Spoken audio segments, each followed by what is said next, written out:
Well, that's a few hours of my life I won't get back. I read Slam by Nick Hornby, so you do not have to. Do not bother reading this book and wasting a few hours of your life on a worthless piece of...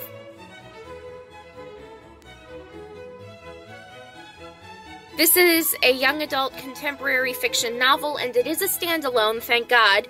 I probably could not stand a sequel or trilogy or entire series of this plot that is so pointless. I really wish I had a time machine, but there are none.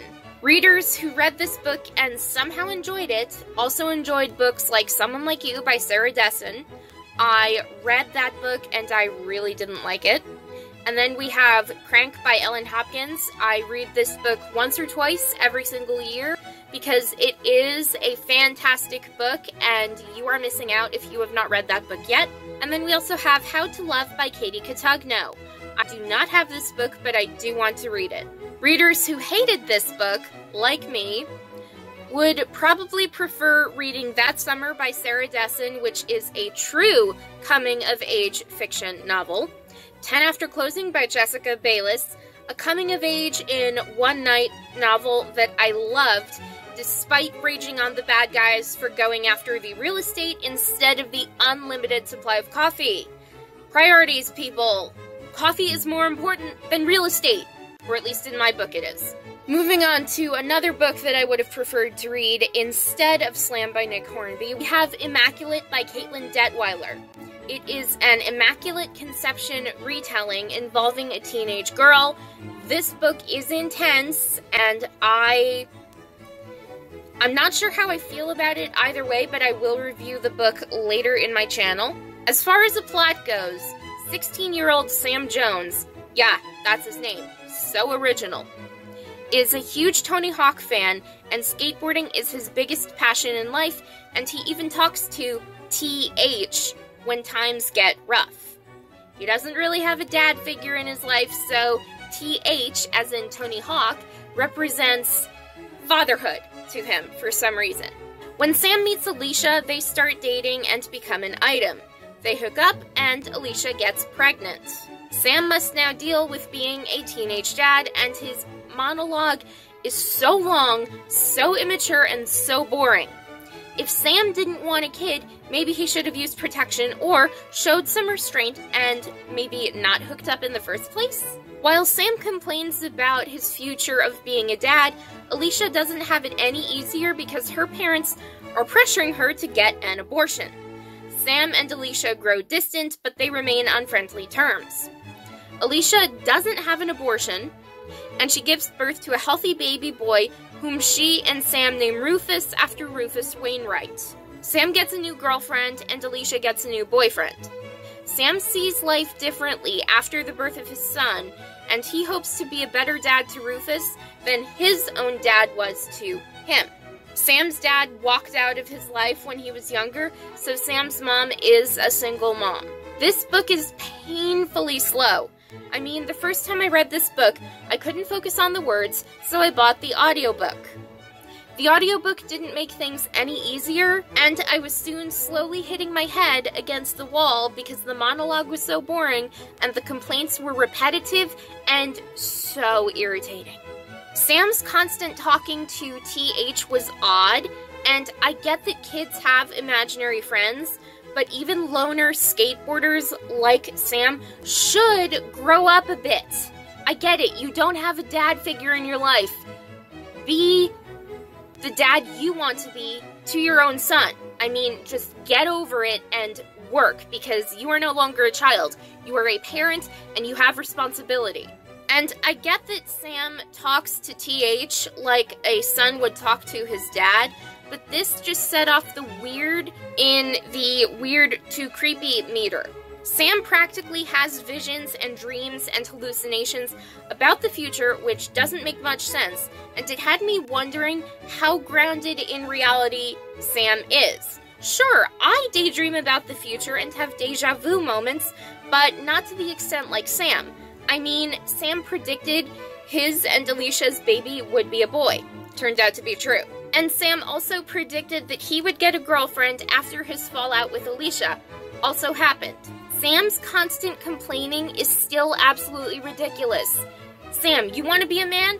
Grow a pair and raise your kid. That is being a real man, who takes some responsibility. That I cannot stress enough. As someone against abortion, I hated how Alicia's parents were pressuring her into doing something that she did not want to do. That is her choice, not theirs. If they get to preach about the whole my body, my choice thing, okay, but this is Alicia's body, and she gets to do with her body what she wants to do. So if she wants to keep her baby, then that is her choice. And her parents, if they demand respect from her, they should respect her right back and accept that she does not want to get an abortion. This book is entirely forgettable and a waste of a read, thus the title of this book review video. I read Slam by Nick Hornby, so you don't have to. And if you're on the same page as I am, get the pun? You probably don't want to waste all your time reading this book either.